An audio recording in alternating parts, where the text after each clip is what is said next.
Nako, hamunin natin sila. Masaya ang naging chikahan natin, kaya isalang natin sila sa ating segment na ang Sa Amin Lang. Ibig sabihin lang nito, kukunin natin ang inyong mga POVs.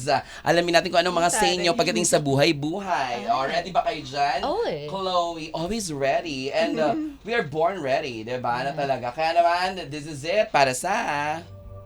Ang mga katanungang hindi madalas na pag-uusapan, dito ang lapagan sa Asal.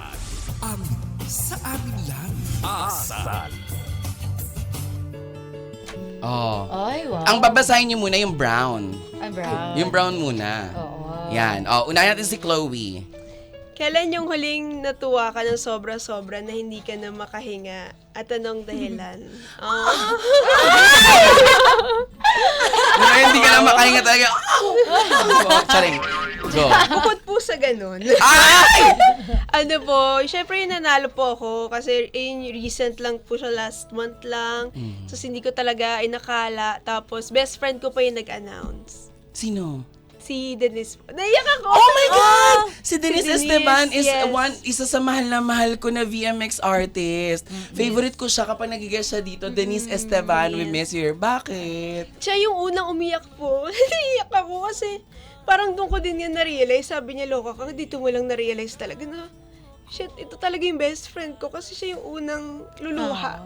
Or may matutuwa for me. So sweet. Ang ganda, no? Sa sinabi mo yan kanina, di ba, si Natalie, parang she opened something na parang yung mga netizens, yung mga ibang mga basher natin or mga iba ng kaibigan, sila yung naghahanap ng para mag-fail tayo. Yes. Di ba? Yes. Pero tama ka. Sobrang May mga hirap po tao yan sa sa paligid industriya. natin na, kung, totoo naman, may mga tao sa paligid natin na parang hindi man natin namamalayan, pero grabe yung love and concern nila sa atin.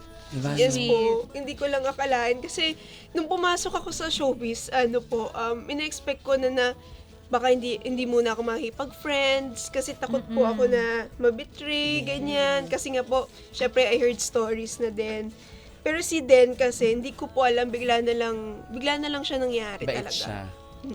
Mabait siya, yes. Alam mo, so sweet yan. I'm happy you found a friend like that. Kasi sa akin, yung nagsisimula ako, baliktad yung akin. Sinira pa ako. Para siya yung umangat. Sino to? Iba-iba. It's okay. Pero ganun yun eh. Na-experience mo yun at a very young age? A very young age. So talagang sabi ko, that's a great, parang para lang malaman ng mga tao, no, na hindi lahat ng tao masama. Totoo. Oh, di ba? Yes. Meron pa ring mabubuti. Oo. Anong sabi ng white sa likod? Yung mga moments na hindi mo mapigilan ng tuwa, yung pinakamasarap balik-balikan. Sana lagi may dahilan kang tumawa ng ganyan. Congratulations! Best Supporting Actress. Thank you po. More awards for you, ha? Yan. Thank you. Sa'yo naman, Nat. Naku naman, napaka-drama naman. Ano masabi? May pinilit ka bang baguhin sa taong mahal mo? Ayan! Parang Ang baraha, aminin natin, parang nakaka-relate, di ba? Parang, kumbaga sa AI things sa social media, parang nararamdaman nila yung algorithm. Wow. Napapakinggan. May pinilit ba akong baguhin sa taong mahal ko? Hindi, wala akong binago eh. Ang problema naman sa akin, kaya it didn't work out, sila yung pilit na binabago yung ugali ko. Pero what I don't understand is, kung nagustuhan nila ako, bakit mo ako binabago?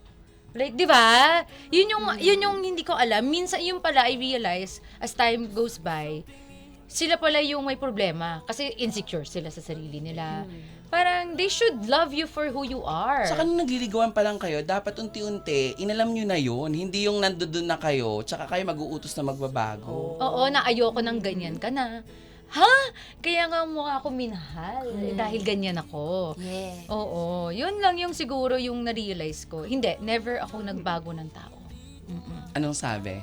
Eto naman, change can be good, pero friend, tandaan mo, hindi mo responsibilidad baguhin ng ibang tao para mahalin ka. Exactly. Di ba?